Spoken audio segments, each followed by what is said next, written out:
Thermal expansion, thermal stress, bimetallic strips, expansion joints இந்த டாபிக்ஸ்க்கெல்லாம் தெரிஞ்சுக்கிறதுக்கு முன்னாடி நம்மளுடைய பேசிக்ஸ் தெரிஞ்சுக்கணும். அதாவது கண்டக்ஷன்னா என்ன, கன்வெக்ஷன்னா என்ன அண்ட் ரேடியேஷன் என்ன தெரிஞ்சுக்கிட்டு நம்ம இந்த லெக்சர்ஸை ஸ்டார்ட் பண்ணலாம். Transfer of heat energy. So ஒரு ஹீட் எனர்ஜி வந்து வெவ்வேறு மெத்தட்ஸில் ட்ரான்ஸ்ஃபர் ஆகும். அதில் first method conduction, second one convection and third one radiation. So first heat energy எப்படி ட்ரான்ஸ்ஃபர் ஆகும் ஓகேங்களா? அதாவது எப்பயுமே ஹீட் எனர்ஜி என்ன ஆகும்னா, ஒரு ஹாட் பாடியிலேருந்து கோல்டு பாடிக்கு ஹீட் வந்து ட்ரான்ஸ்ஃபர் ஆகும். எதனால் பார்த்துட்டிங்கன்னா இந்த டெம்பரேச்சர் வந்து மாறுறதுனால. அதை நம்ம ட்ரான்ஸ்ஃபர் ஆஃப் ஹீட் எனர்ஜின்னு சொல்லுவோம். இதில் first type conduction. So conduction பார்த்துட்டிங்கன்னா இப்போது ஹீட் எனர்ஜி வந்து இங்கேருந்து இங்கே போகும் ஓகேங்களா? ஸோ ஹாட் எண்ட்லேருந்து கோல்டு எண்டுக்கு போகும். ஆனால் அதுக்குள்ளே இருக்கிற பார்ட்டிகல்ஸ் மூமெண்ட் ஆகாது. அதுதான் நம்ம கண்டக்ஷன்னு சொல்லுவோம். Conduction is the transfer of heat through a substance without the actual movement of the particles from one place to another. ஓகேங்களா? அந்த ஹீட் மட்டும் ட்ரான்ஸ்ஃபர் ஆகும், பார்ட்டிகல்ஸ் மூவ் ஆகாது. இங்கே பாருங்கள், இங்கே கேண்டலில் இங்கே ஒரு டியூப் வச்சு நம்ம என்ன பண்ணுறோம், இந்த ஹாட் எண்ட்லேருந்து ஹீட் வந்து கோல்டு எண்டுக்கு மூவ் ஆகுது, ஆனால் பார்ட்டிகல்ஸ் மூவ் ஆகலை. ஓகேங்களா? இதுதான் விஷயமே. ஃபார் எக்ஸாம்பிள் நீங்கள் வந்து ஒரு ஹாட் வாட்டரில் ஸ்பூன் எடுத்து போட்டுருங்களேன், இன்னொரு எண்டு உங்களுக்கு அந்த சூடு தெரியும். ஸோ அதுதான் கண்டக்ஷன். Next convection. இதுக்கு கொஞ்சம் அப்படியே ஆப்போசிட்டாக, அதாவது ஹீட் வந்து லிக்விடில் கேஸில் வந்து மூவ் ஆகும். ஓகேங்களா? அது மட்டும் இல்லாமல் அதில் ஃப்ளூயிட் பார்ட்டிகல்ஸ் எல்லாமே மூமெண்ட்டில் இருக்கும். அதான் கன்வெக்ஷன்னு சொல்லுவோம். Convection is the transfer of heat through a fluid. ஃப்ளூயிட்னா ஒன்று லிக்விடாக எடுக்கலாம், கேஸும் இருக்கலாம். By the actual movement of the fluid particles. இங்கே பார்ட்டிகல்ஸ் எல்லாம் மூமெண்ட்டில் இருக்கும். கன்வெக்ஷனில், கண்டக்ஷனில் அப்படி இருக்காது. ஒன்லி அந்த ஹீட் மட்டும்தான் ஃப்ளோ ஆகும். இங்கே பார்த்துட்டிங்கன்னா இங்கே பாருங்கள், இப்போது ஒரு தண்ணி சூடுபடுத்துகிறோம். அதில் என்ன ஆகும்னா ஒரு ரெண்டு விஷயம் ஏற்படும். அதாவது ஃபஸ்ட்டு வாட்டர் ஹீட் பண்ண உடனே இந்த ஹாட் வாட்டர் எல்லாம் மேல் பக்கமாக போகும், கோல்டு வாட்டர்லாம் கீழ் பக்கமாக வரும். ஸோ இந்த மாதிரி நடந்துக்கிட்டே இருக்கும்போது நம்மளுக்கு ஒரு கரண்ட் ஒன்று உருவாகும். அந்த கரண்ட் தான் கன்வெக்ஷனல் கரண்ட்டுன்னு சொல்லுவோம். ஸோ இதுதான் conventional concept. Next radiation. So radiation பார்த்துட்டிங்கன்னா எந்த ஒரு மீடியமும் இல்லாமல் எலக்ட்ரோ மேக்னெட்டிக் வேவ்ஸ் பார்த்துருக்கீங்களா, அதன் மூலயமா ஒரு ஹீட் எனர்ஜி வந்து ட்ரான்ஸ்ஃபர் ஆகும். எக்ஸாம்பிள், சூரியன் கிட்ட இருக்கிற அந்த ஹீட்டு நம்ம பூமிக்கிட்ட எப்படி வரும்னா ஒரு எலக்ட்ரோ மேக்னெட்டிக் வேவ்ஸ் மூலயமா அது கடந்து வருது. ஓகேங்களா? ஸோ இப்படிலாம் நம்மளுக்கு வந்து ஹீட் வந்து ட்ரான்ஸ்ஃபர் ஆகுது 3 டைப்ஸில்: கண்டக்ஷன், கன்வெக்ஷன், ரேடியேஷன். ஓகேங்களா? ஸோ இதுதான் வந்து இந்த டாப்பிக்கான பேசிக்ஸ். இப்போ நெக்ஸ்ட் நம்ம பார்க்க போகிறது thermal expansion. Thermal expansion of solids, liquids and gases பற்றி தான் பார்க்க போகிறோம். அதாவது ஒரு மெட்டலை ஹீட் பண்ணும்போது டெம்பரேச்சர் அதிகமாகிறதுனால உங்களுக்கு அந்த மெட்டல் வந்து எக்ஸ்பேண்ட் ஆகும். இதுவே அந்த மெட்டல் அப்படியே கூல் பண்ணும்போது அது கான்ட்ராக்ட் ஆகும். ஸோ இதுதான் நம்ம தெர்மல் எக்ஸ்பேன்ஷன்னு சொல்லுவோம் சாலிட்ஸில். ஸோ இப்படி எக்ஸ்பேண்ட் ஆகும்போது, கான்ட்ராக்ட் ஆகும்போது கண்டிப்பாக உள்ள ஒரு ஃபோர்ஸ் இருக்கும், இன்டர்னல் ஃபோர்ஸ்னு சொல்லுவோம். அந்த ஃபோர்ஸ் என்ன பண்ணுன்னா எப்பயுமே ஒரிஜினல் பொசிஷனுக்கு அதை கொண்டு வர பார்க்கும் இந்த thermal எக்ஸ்பேன்ஷனில். when a metal is heated due to increase in temperature, temperature அதிகமாகும் போது, ஹீட் பண்ண உடனே டெம்பரேச்சர் அதிகமாகும் போது அது எக்ஸ்பேண்ட் ஆகும். இதுவே நம்ம கூல் பண்ணும்போது அது கான்ட்ராக்ட் ஆகும். ஓகேங்களா? ஸோ எப்பயுமே என்ன ஆகும், ஒரு இன்டர்னல் ஃபோர்ஸ் வந்து உள்ளே இருந்துக்கிட்டே இருக்கும். அந்த ஃபோர்ஸ் என்ன பண்ணும்னா அதோட ஒரிஜினல் பொசிஷனுக்கு கொண்டு வர எப்பயுமே பார்க்கும். இது சாலிட்ஸில். ஓகேங்களா? நெக்ஸ்ட் இப்போ நம்ம என்ன பண்ணலான்னா ஒரு மெட்டல் ராட் எடுத்துக்கலாம். ஸோ இதுதான் அந்த மெட்டல் ராட். இந்த மெட்டல் ராட்னுடைய லென்த் L. ஓகேங்களா? சரி, நான் என்ன பண்ணுறேன்னா ஒரு குறிப்பிட்ட டெம்பரேச்சருக்கு, let us consider a metal rod of length L, ஒரு குறிப்பிட்ட டெம்பரேச்சர் T டெம்பரேச்சருக்கு நான் என்ன பண்ண போகிறேன்னா அந்த ராடை ஹீட் பண்ண போகிறேன். ஓகேங்களா. அப்புறம் அந்த டெம்பரேச்சர் நான் அதிகப்படுத்துகிறேன், டீலேருந்து T plus theta. So temperature அதிகப்படுத்தும் போது என்ன நடக்குதுன்னா இது அப்படியே எக்ஸ்பேண்ட் ஆகுது, கொஞ்சம் தள்ளி போகுது நல்லா. ஓகேங்களா. அப்போது லென்த்து கூடவே இன்னும் கொஞ்சம் எக்ஸ்ட்ரா லென்த்து வந்துடுச்சு. ஸோ நார்மல் லென்த்து எல் கூட வந்து நம்மளுக்கு டிஎல் கிடச்சிருக்கு. ஓகேங்களா. ஸோ லென்த்து வந்து அதிகமாகிடுச்சு. ஸோ நம்மளுக்கு total length L plus DL. So இந்த மாதிரி ஒரு ராடோடைய லென்த் வந்து இன்க்ரீஸ் ஆகும்.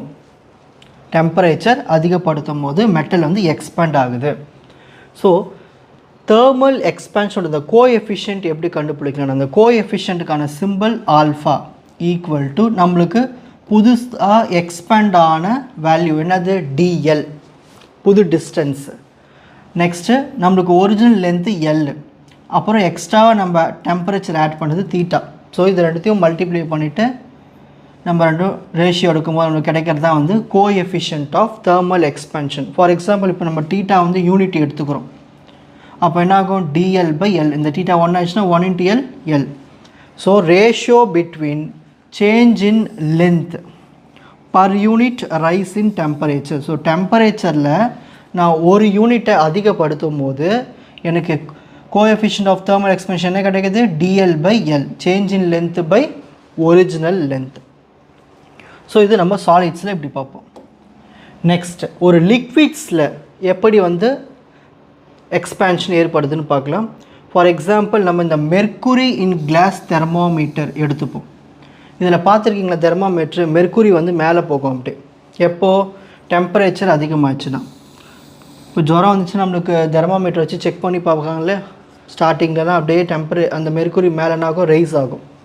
அதுதான் வந்து லிக்விடில் இருக்கிற தேர்மல் எக்ஸ்பேன்ஷன்னு சொல்லுவோம். ஸோ இதுக்கு எப்படி கோஎஃபிஷியன்ட் கண்டுபிடிக்கிறது தான் எவ்வளவு வால்யூம் வந்து அதிகமாகிருக்கு. இதில் லிக்விட் பாருங்கள் கொஞ்சமாக இருக்கும், மெர்க்குரி அப்படியே மேலே போகுது. அப்போ என்ன ஆகுது? வால்யூம் வந்து எக்ஸ்பேண்ட் ஆகுது. ஸோ ஒரு per unit rise of temperature, நான் ஒரு யூனிட் வேல்யூ டெம்பரேச்சர் வந்து அதிகப்படுத்தும் போது எனக்கு வால்யூம் வந்து சேஞ்ச் ஆகுது. ஓகேங்களா. Fractional change in the volume, அதுதான் நம்ம கோஎஃபிஷியன்ட் ஆஃப் வால்யூம் எக்ஸ்பேன்ஷன்னு சொல்லுவோம். It is defined as the ratio between fractional change in volume to the original volume. ஓகேங்களா. ஸோ ஒரிஜினல் வால்யூம் டினாமினேட்டரில் இருக்கும், நியூமரேட்டரில் வந்து புதுசாக வந்த வால்யூம். எதனால்? நான் ஒரு யூனிட் டெம்பரேச்சர் அதிகப்படுத்துனால அது இன்க்ரீஸ் ஆகுது. இப்படி தான் நம்மளுக்கு லிக்விட்ஸில் தேர்மல் எக்ஸ்பேன்ஷன் இருக்கும். இங்கே பாருங்கள், இது வந்து change in volume by original volume is proportional to change in temperature. நான் டெம்பரேச்சர் அதிகப்படுத்தினேன்னா இது ரெண்டுமே ப்ரொபோஷ்னலாக இருக்கும். ஓகேங்களா. நெக்ஸ்ட்டு இப்போது இந்த ப்ரொபோஷ்னல் தூக்கிட்டு நான் ஒரு கான்ஸ்டன்ட் போடுறேன் பீட்டா. ஓகேங்களா. நெக்ஸ்ட் என்ன பண்ணுறேன்னா நான் டெம்பரேச்சர் வந்து யூனிட் டெம்பரேச்சர் ஒரு யூனிட் வச்சுக்கிறேன். அப்போது beta into 1 beta equal to delta V by V. அதாவது இதுதான் coefficient of thermal expansion of liquids equal to change in volume by original volume. So நம்மளுக்கு வால்யூம் வந்து என்ன ஆகுது? வேறுபடுது. ஒரிஜினல் வால்யூம்லேருந்து ஏன்னா அந்த மெர்க்குரி அந்த தெர்மோமீட்டரில் இருக்கிற மெர்க்குரி என்ன ஆகுது? ஸ்டார்டிங்கில் ஒரு வால்யூம் இருக்குது, அப்புறமா டெம்பரேச்சர் கொடுத்தோடனே என்ன ஆகுது? வால்யூம் அப்படியே மேலே ரைஸ் ஆகுது. So change in volume. So இப்படி தான் வந்து லிக்விட்ஸில் தேர்மல் எக்ஸ்பேன்ஷன் இருக்குது. Next thermal expansion of gases. நல்லா கவனிங்க, இந்த சாலிடு லிக்விடை விட கேஸ் தான் சூப்பராக எக்ஸ்பேண்ட் ஆகும். ஓகேங்களா. So gases expand more than solids and liquids when heated. So நம்ம ஒரு கேஸை ஹீட் பண்ணும் போது என்ன ஆகும்னா இந்த கைனட்டிக் எனர்ஜின்னு ஒன்று இருக்கும் மாலிகூல்ஸில், அது அதிகமாகும். டக்கு டக்கு டக்கு டக்குன்னு அதிகமாகிடும். அப்போ என்ன ஆகுனா மாலிகூல்ஸ் எல்லாம் ஸ்பீடாக ஃபாஸ்ட்டாக மூவ் ஆக ஆரம்பிச்சிடும். அப்போ உங்களுக்கு வால்யூமும் அதிகமாகிடும். ஸோ அதுதான் நம்ம இந்த தேர்மல் எக்ஸ்பேன்ஷன் கேஸஸில் தெரிஞ்சுப்போம். ஸோ இதுக்கு நம்ம எடுத்துக்கிற formula PV is equal to μRT. Pனா ப்ரெஷர், Vனா வால்யூம், மியூனா அமௌண்ட் ஆஃப் கேஸ். ஓகேங்களா. எவ்வளோ கேஸ் இருக்குது. R வந்து ஒரு constant value, gas constant value. T வந்து எடுத்துக்கிற அப்சல்யூட் டெம்பரேச்சர் வேல்யூ. ஸோ ஒரு கான்ஸ்டண்ட்டான ப்ரெஷர் இருக்கும்போது, ஓகேங்களா, ஒரு கான்ஸ்டன்ட் ப்ரெஷர் மெயின்டைன் பண்ணுவாங்க கான்ஸ்டண்ட்டாக. அப்படி மெயின்டைன் பண்ணும்போது கேஸினுடைய வால்யூம் பெருசாகிக்கிட்டே போகும், டெம்பரேச்சர் அதிகமாக. ஓகேங்களா. பலூன்ஸ்லலாம் பார்க்கலாம். ஒரு ப்ரெஷர் கரெக்டான ப்ரெஷரை வச்சுக்கிட்டு, ஏன்னா சில ப்ரெஷர் அதிகமாக கொடுத்தாலும் வெடிச்சிடும். ஸோ கான்ஸ்டன்ட் ப்ரெஷர் மெயின்டைன் பண்ணுறது ரொம்ப முக்கியம். அப்படி மெயின்டைன் பண்ணால் தான் கேஸுடைய வால்யூம் வந்து இன்க்ரீஸ் ஆகும், நம்ம டெம்பரேச்சர் அதிகப்படுத்த. ஓகேங்களா? ஸோ இப்படி தான் வந்து கேஸஸில் தெர்மல் எக்ஸ்பென்ஷன் இருக்குது. நெக்ஸ்ட், தெர்மல் ஸ்ட்ரெஸ் இது எப்படி ஏற்படுது? இப்போது நம்ம ஒரு பாடியை ஹீட் பண்ணுறோம், அப்படி இல்லைனா கூல் பண்ணுறோம். ஓகேங்களா? ஸோ ஹீட் பண்ணும்போது நம்மளுக்கு என்ன ஆகும்? எக்ஸ்பேண்ட் ஆகும். கூல் பண்ணும்போது என்ன ஆகும்? கான்ட்ராக்ட் ஆகும். கரெக்டுங்களா? ஸோ இதான் வந்து ஒரு ப்ராசஸ். இதுவே இந்த எக்ஸ்பேன்ஷன், இந்த கான்ட்ராக்ஷன் இருக்கு இல்லையா, இதை ரெஸ்ட்ரிக்ட் ஆகிடும். அப்போனா உங்களுக்கு உள்ள ஒரு ஸ்ட்ரெஸ்ஸு ஒன்று டெவலப் ஆகும். ஒரு பாடி ஹீட் பண்ணால் அது எக்ஸ்பேண்ட் ஆகணும், கூல் பண்ணால் கான்ட்ராக்ட் ஆகணும். ஆனால் இந்த விஷயத்தை ஏதாவது ஒன்று தடுக்கும். அந்த தடுக்கிறது தான் தெர்மல் ஸ்ட்ரெஸ்ஸுன்னு சொல்லுவாங்க. அதாவது எக்ஸ்பேண்ட் ஆகாமலையும் கான்ட்ராக்ட் ஆகாமல் ஒரு ஃபோர்ஸ் தடுக்குதுன்னு வச்சுங்களேன், அதை நம்ம தெர்மல் ஸ்ட்ரெஸ்ன்னு சொல்லுவோம். So if this expansion or contraction is restricted, so restrict பண்ணும்போது அந்த பாடிக்குள்ளே இன்டர்னலாக ஒரு ஸ்ட்ரெஸ்ஸு வந்து டெவலப் ஆகும். ஸோ அந்த ஸ்ட்ரெஸ் தான் நம்ம தெர்மல் ஸ்ட்ரெஸ்ன்னு சொல்லுவோம். ஓகேங்களா? இங்கே பாருங்கள், நம்ம ஒரு மெட்டல் ராட் எடுத்துக்கிறோம். இதுதான் அந்த மெட்டல் ராடு. அதனுடைய லென்த்து வந்து எல். ஓகேங்களா? ரெண்டு பக்கமும் நம்மளுக்கு ஒரு சப்போர்ட் இருக்குது, ரிஜிட் சப்போர்ட் இருக்குது. புரியுதுங்களா? இந்த பக்கமும் ஒரு சப்போர்ட் இருக்குது, இடையில் ஒரு ராடை நம்ம செலுத்திடுறோம். ஓகேங்களா? ஸோ நம்ம வந்து இதை ஹீட் பண்ணும்போது, ஓகேங்களா, ஹீட் பண்ணும்போது எப்பயும் எந்த ஒரு சப்போர்ட்டும் இல்லைன்னா ஹீட் பண்ணும்போது மெட்டல் வந்து அப்படியே எக்ஸ்பேண்ட் ஆகும். ஆனால் நான் இங்கே என்ன பண்ணுறீங்க, அப்படியே போட்டு இப்படி அடைச்சி வச்சுட்டேன். ஹீட் பண்ணாலும் எக்ஸ்பேண்ட் ஆக முடியாது, கஷ்டப்பட்டு எக்ஸ்பேண்ட் ஆக வேண்டியது இருக்கும். ஸோ அந்த டைம் தான் என்ன நடக்கும்னா, இதுக்கு இடையில் ஒரு தெர்மல் ஸ்ட்ரெஸ் ஒன்று ஏற்படும். ஏன் இந்த ஸ்ட்ரெஸ் ஏற்படுது? நான் வந்து எந்த ஒரு சப்போர்ட்டும் இல்லாமல் இந்த ராடை வச்சுருந்தா என்ன ஆகும்? எக்ஸ்பேண்ட் ஆகும். ஆனால் ரெண்டு பக்கமும் என்ன பண்ணிட்டேன்? ஒரு ரிஜிட் சப்போர்ட் கொடுத்துட்டேன். சப்போர்ட் கொடுத்ததுனால நம்மளுக்கு இதுக்குள்ளே வந்து ஒரு இன்டர்னல் ஸ்ட்ரெஸ் ஏற்படுது. அந்த தெர்மல் ஸ்ட்ரெஸ் ஏற்பட்டு என்ன ஆகுதுன்னு எக்ஸ்பேண்ட் ஆகுது, கொஞ்சம் கஷ்டமாக இருக்குது. லெட் ஆல்ஃபா நம்ம என்ன எடுத்துக்க போகிறோம்னா coefficient of thermal expansion. Thermal எக்ஸ்பேன்ஷனில் படித்தோம் இல்லையா? ஸோ ஒரு சாலிட்ஸில் தெர்மல் எக்ஸ்பேன்ஷனுக்கு நம்ம ஆல்ஃபான்னு எடுப்போம் கோஎஃபிஷியன்ட். நம்ம எடுத்துக்கிட்ட இந்த ராடுடைய லென்த்து எல்லுன்னு வச்சுப்போம். ஓகேங்களா? ஸோ டெம்பரேச்சர் மாறுது. ஸோ நார்மல் டெம்பரேச்சர்லேருந்து நான் ஹீட் பண்ணுறேன், எக்ஸ்ட்ரா டெம்பரேச்சர் இன்க்ரீஸ் பண்ணுறேன், அதை சேஞ்ச் இன் டெம்பரேச்சர்னு சொல்லும். அதை டெல்டா டின்னு எடுத்துப்போம், T1 மைனஸ் T2. சரி, இப்போது ராடில் நான் டெம்பரேச்சரை அதிகப்படுத்தும் போது என்ன ஆகும்? அது எக்ஸ்பேண்ட் ஆகும். அதான கான்செப்ட்டு. ஆனால் நாங்கள் என்ன வச்சுட்டேன்? ஒரு ரிஜிட் சப்போர்ட் வச்சுட்டேன். அப்படி சப்போர்ட் வைக்கும் போது என்ன ஆகுதுன்னா ஒரு ஸ்ட்ரெஸ் ஏற்படுது. ஸோ முதல்ல ஒரு பேசிக் கான்செப்டை எழுதுவோம். அதாவது ஒரு டெம்பரேச்சர் அதிகப்படுத்தினா அங்கே டிஃபார்மேஷன் ஏற்படும். டிஃபார்மேஷன் என்னது? ஒரு சேஞ்சஸ் ஏற்படும். ஓகேங்களா? அதாவது டெல்டா டின்னு சொல்லுவோம். டெம்பரேச்சர்னால் ஏற்படக்கூடிய டிஃபார்மேஷன் தெர்மல் பவுண்ட்ரின்னு சொல்லுவோம். இது delta T equal to alpha. ஆல்ஃபான்னு என்னது? சாலிட்ஸ்னுடைய தெர்மல் எக்ஸ்பென்ஷன். சாலிட்ஸ்னுடைய தெர்மல் எக்ஸ்பேன்ஷன் வேல்யூவும் இந்த ராடினுடைய லென்த்தையும் டெம்பரேச்சரும் மல்டிப்ளை பண்ணி வரும்போது நமக்கு இந்த டிஃபார்மேஷன் எவ்வளோ ப்ரொடியூஸ் ஆகிருக்குன்னு கிடச்சிரும். இது ஃபஸ்ட் ஈக்குவேஷனை வச்சுப்போம். நெக்ஸ்ட், அதே மாதிரி நான் என்ன பண்ணுறேன்? ரெஸ்ட்ரிக்ஷனை கொடுக்குறேன். அதாவது ரெண்டு பக்கமும் சப்போர்ட் வச்சதுனால எனக்கு தெர்மல் ஸ்ட்ரெஸ்ன்னு ஒன்று ஏற்படுது. அதுக்கு சிம்பிள் சிக்மான்னு வச்சுப்போம். ஓகேங்களா? அதேமாதிரி ஒவ்வொரு ராடுக்கு வந்து ஒரு எலாஸ்டிசிட்டி இருக்கும். அந்த எலாஸ்டிசிட்டி வேல்யூ வந்து ஈன்னு வச்சுப்போம். ஓகேங்களா? Deformation produced due to equivalent actual stress. So நம்மளுக்கு ஸ்ட்ரெஸ் வேல்யூ வச்சு கண்டுபிடிக்கும் போது நம்ம எப்படி கண்டுபிடிக்கணும்னா, அதாவது delta P equal to sigma என்னது? தெர்மல் ஸ்ட்ரெஸ் எவ்வளோ ஏற்பட்டிருக்கு, அந்த ராட்னுடைய லென்த்து, அந்த ராடுக்கு இருக்கிற அந்த எலாஸ்டிசிட்டி வேல்யூ. இந்த மாதிரி நம்மளுக்கு ரெண்டு கான்செப்டில் நம்ம ஈக்குவேஷனை கொண்டு வரோம். ஓகேங்களா? ஒன்று வந்து எதை வச்சு பார்க்குறோம்? டெம்பரேச்சர் வச்சு நம்ம வந்து ஒரு ஈக்குவேஷன் கொண்டு வந்திருக்கோம். இன்னொன்று ஸ்ட்ரெஸ்ஸு மூலிமா ஒரு ஈக்குவேஷனை கொண்டு வந்திருக்கோம். ஸோ 2 ஈக்குவேஷனை கொண்டு வந்திருக்கோம். இந்த 2 ஈக்குவேஷனை நம்ம ஈக்குவலைஸ் பண்ணுறோம். ஒரு ஈக்குலிபிரியம் ஸ்டேட்டுக்கு கொண்டு வந்து நம்ம ரெண்டுமே இதை ஈக்குவல் பண்ணுறோம். So delta T equal to delta P. அப்போ ஃபஸ்ட் ஈக்குவேஷனுடைய ஆன்சரையும் செகண்ட் ஈக்குவேஷன் ஆன்சரையும் சப்ஸ்டியூட் பண்ணுறோம்.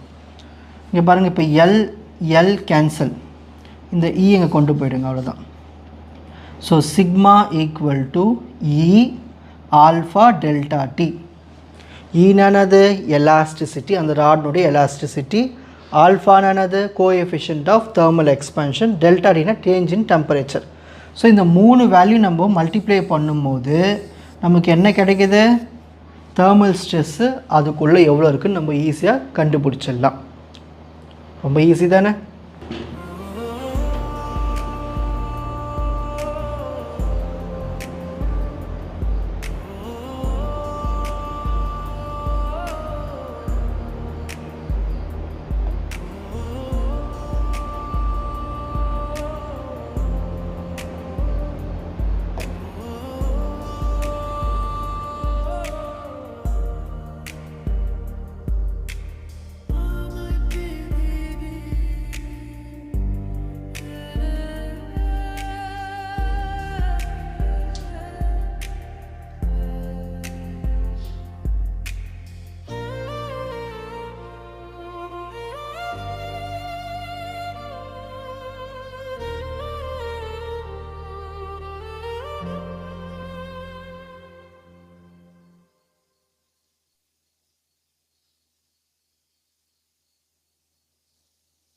உங்களுக்கு இந்த கண்டென்ட் ஈஸியாக புரிஞ்சிருக்கும்னு நினைக்கிறேன். வாட்ச் அதர் எபிசோட்ஸ் இன் த appropriate playlist. Fauji silver academy strength success directive.